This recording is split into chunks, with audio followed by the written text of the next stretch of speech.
என் ரத்தத்தின் ரத்தமான உடன்பிறப்புகளே, நியூ பேசும் படம் சேனலை ஆதரித்துக் கொண்டிருக்கிற நல்லுள்ளங்களுக்கு மிக்க மகிழ்ச்சி, மிக்க நன்றி.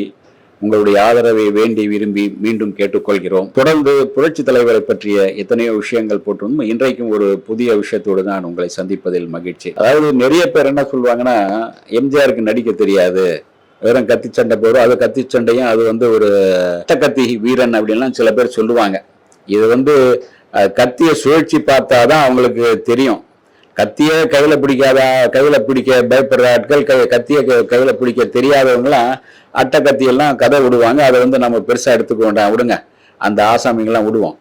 நிறைய பேர், இன்னும் சில பேர் அவருக்கு நடிக்க தெரியாது அப்படிம்பாங்க. ஒரு காலத்துல பாத்தீங்கன்னா தியாகராஜ பாகவதற்கே நடிக்க தெரியாது.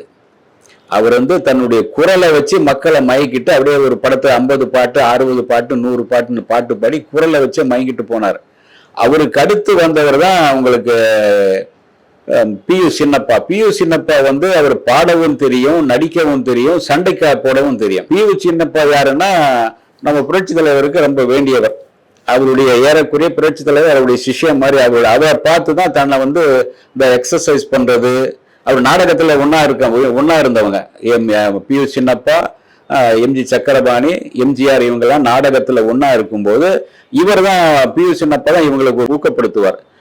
இந்த மாதிரி எக்ஸசைஸ் பண்ணணும், இந்த மாதிரி கத்தி சண்டை பண்ணணும் அப்படிங்கறதெல்லாம் புரட்சி தலைவருக்கு அவர் ஒரு உதாரணமா இருப்பார். அந்த மாதிரி அதை பார்த்து அவரை பார்த்து பியு சின்னப்பாவை பார்த்து தன்னுடைய கட்டுடலை உருவாக்கியதும் அந்த கத்தி சண்டை உட்பட மல்யுத்தம் உட்பட நிறைய சண்டை கலைகளை பயிற்சியை எடுத்துக்கிட்டவர் புரட்சி தலைவர். அவரை பார்த்து அந்த வகையில அன்றைக்கு நடிக்க தெரிந்து சண்டை காட்சியில் சண்டை போட தெரிந்த, பாடல் பாட தெரிந்த நடிகரை தான் பியு சின்னப்பா இருந்தார்.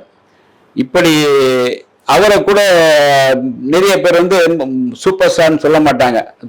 நடிக்க தெரியாத பாகவத தான் சூப்பர் ஸ்டார்னு சொல்லிட்டு இருப்பாங்க. இது இப்படி அந்த மாதிரி எம்ஜிஆருக்கு நடிக்க தெரியாது அப்படிம்பாங்க. இது நிஜமா அப்படின்னு இன்னைக்கு இருக்கிற மக்கள் செல்வன் விஜய் சேதுபதி கிட்ட ஒரு முறை ஒரு கேள்வி, குமுதத்துக்காக நான் பேசும்போது ஒரு கேள்வி கேட்டேன். எம்ஜிஆருடைய நடிப்பு பத்தி நீங்க என்ன சொல்றீங்க? நிறைய பேர் நடிக்க தெரியாதுன்னு சொல்றாங்களே, என்ன அப்படின்னு சொல்லும்போது அவர் மறுத்துட்டார். அந்த மாதிரி கிடையாதுங்க, எனக்கு எம்ஜிஆருடைய நடிப்பு ரொம்ப பிடிக்கும். அது காரணம் என்னன்னா, யதார்த்த நடிப்பு அவர் தான் ஆரம்பிச்சு வச்சாரு. யதார்த்த நடிப்பு, அவருடைய நடிப்பு சும்மா ஒரு அழுகுறேன் இவங்க குலுங்கி அழுறது, இது பண்ணி அழுறதெல்லாம் அது கிடையாது, உண்மை கிடையாது. இன்னைக்கு யதார்த்தமான ஒரு நடிப்பு. அதே மாதிரி சண்டை காட்சியும் பாத்தீங்கன்னா அவருடைய யதார்த்தமான ஒரு சண்டை காட்சியா இருக்கும். அவர் பேசுற அந்த டைலாக் டெலிவரி எல்லாமே ரொம்ப யதார்த்தமா இருக்கும். அதெல்லாம் பார்க்கும்போது யதார்த்தமா இயல்பா ஒரு இன்னைக்கு எப்படி இயல்பா இருக்காங்களோ அந்த இயல்பா தன்மையோடு அன்னைக்கே நடிக்க ஆரம்பிச்சவர் புரட்சி எம்ஜிஆர் அவர்கள். அதனால அவருடைய யதார்த்தமான நடிப்பு எனக்கு ரொம்ப பிடிக்கும். அவர் பெரும்பாலும் அவருடைய வசனமாகட்டும், எந்த வசனமும் சரி, அவர் ஒரு மனத்தின மற்றவங்களை ஊண்டி தவறான வார்த்தைகள் பயன்படுத்த மாட்டார். தவறான அந்த குடிக்கிறது, சிகரெட் எல்லாம் பயன்படுத்த மாட்டார்னு தெரியும் அது. ஆனா நடிப்பு விஷயத்துல பாத்தீங்கன்னா ரொம்ப யதார்த்தமான நடிப்பா இருக்கும். மிகை இருக்காது, மிகை இல்லாத நடிப்பு. அதே மாதிரி அவருடைய ட்ரெஸ்ஸு, அவருடைய எளிமை எல்லாமே அவருடைய கதாபாத்திரத்துல தெரியும். எந்த இடத்துலயுமே அந்த கதாபாத்திரத்தை மீறி போக மாட்டாரு. ரொம்ப அழுகிற மாதிரியும், ரொம்ப தலையில அடிச்சுக்கிற மாதிரியும், ரொம்ப ஒரு அநாகரிகமான பேச்சுக்களோ அந்த மாதிரி இருக்காது. அதனால யதார்த்தமான நடிப்புங்கிறது புரட்சி தலைவர் எம்ஜிஆர் கிட்ட தான் நான் பார்த்திருக்கேன். உண்மையில சொன்னோம்னா அவரை மாதிரி யதார்த்தமா நடிக்கக்கூடிய ஆட்கள் இல்லை. சிவாஜி சாருடைய நடிப்பு கொஞ்சம் மிகை இருக்கும். அதுல இவர்கிட்ட அந்த நடிப்புல அந்த மிகைத்தன்மை இருக்காது, சண்டை காட்சியிலும் மிகைத்தன்மை இருக்காது அப்படின்னு மக்கள் செல்வன் விஜய் சேதுபதி சொல்லியிருந்தார்.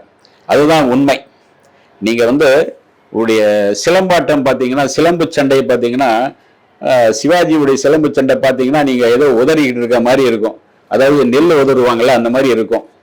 அதே மாதிரி கமல்ஹாசன் கொஞ்சம் ஒரு காம்பு அந்த இதுல தேவர்மங்கள்ல கொஞ்சம் ஒரு மாதிரியா ஒரு சிலம்பு சண்டை கொஞ்சம் பயிற்சி எடுத்து பண்ணியிருப்பார். ஆனா சிலம்பு சண்டையில் எம்ஜிஆரை மிஞ்ச யாருமே கிடையாது, இது வரைக்கும் கிடையாது. தேவரும் அவங்களும் 2 பேரும் பார்த்தா ஒரு விவசாய படத்துக்காக ஒரு ஃபைட், ஒரு சிலம்பு சண்டை ஒன்று இருக்கும். ஏறக்குறைய அது 10 மணி நேரம் எடுத்தாங்க. அது என்னன்னா, இவரும் விட்டு தர முடியாது, அவரும் விட்டு தர முடியாது. 2 பேரும் சிலம்பு சண்டையில் அந்த அளவுக்கு ஒரு நிபுணர்களா இருந்தாங்க. அந்த அளவுக்கு சிலம்பு சண்டையை முறையா பயிற்சி எடுத்தவங்க, அந்த அளவுக்கு அழகா பண்ணக்கூடியவங்க. அதனால அந்த சிலம்பு சண்டையில அவர் அடிச்சுக்க முடியல. அதே மாதிரி வாள் சண்டையில அவர் அதை இது பண்ண முடியல. இதெல்லாம் வாள் சண்டை உட்பட எல்லாம் மல்யுத்தம் எல்லாமே அவர் நாடகத்துல இருக்கும் போதே, வருங்காலத்துல நம்ம ஒரு ஆக்ஷன் ஹீரோ ஆகிறோமோ இல்லையோ அப்படின்னு அவருக்கு நம்பிக்கையே இல்லாம இல்லை. வருங்காலத்தில் நாம ஒரு ஆக்ஷன் ஹீரோவா வருவோம், நம்முடைய சண்டை முறைகளை எல்லோரும் பின்பற்றுவாங்க, பார்த்து ரசிப்பாங்கங்கிற ஒரு முறையோடு தான், ஒரு எண்ணத்தோடு தான், ஒரு நம்பிக்கையோடு தான் அவர் நாடகத்தில் இருக்கும் போதே அந்த வறுமையான காலகட்டத்திலேயே தன்னுடைய உடல் ஆரோக்கியத்தை வச்சுக்கிட்டாரு. சிகரெட் பீடி இல்லாம உடலுடைய ஆரோக்கியம், அப்புறம் மல்யுத்தம், அப்புறம் சண்டை, வால் சண்டை இதெல்லாமே முறைப்படி போய் கத்துக்கிட்டதுனால்தான் அவரால் சண்டை பயிற்சியிலும் பரிமாளிக்க முடிஞ்சது. அவருடைய சண்டையும் யதார்த்தமா இருந்தது. ஆக சண்டை கலையிலும் அவர் நடிக்க தெரிந்தவராக இருந்தார். யதார்த்த நடிப்பிலும் அவர் நடிக்க தெரிந்தவராக இருந்தார். அவர்கிட்ட மிகைப்படுத்தப்பட்ட நடிப்பு கிடையாது. சும்மா அளந்து விடுற மாதிரி நடிப்பெல்லாம் கிடையாது. அந்த கதாபாத்திரத்துக்கு எவ்வளவு தேவையோ அது மட்டும் நடிப்பார்.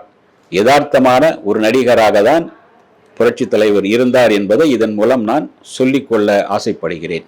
இந்த வீடியோ உங்களுக்கு பிடிச்சிருந்தா லைக் பண்ணுங்க, ஷேர் பண்ணுங்க, கமெண்ட் பண்ணுங்க, சப்ஸ்கிரைப் பண்ணுங்க, மறக்காம பெல் ஐகானை கிளிக் பண்ணுங்க.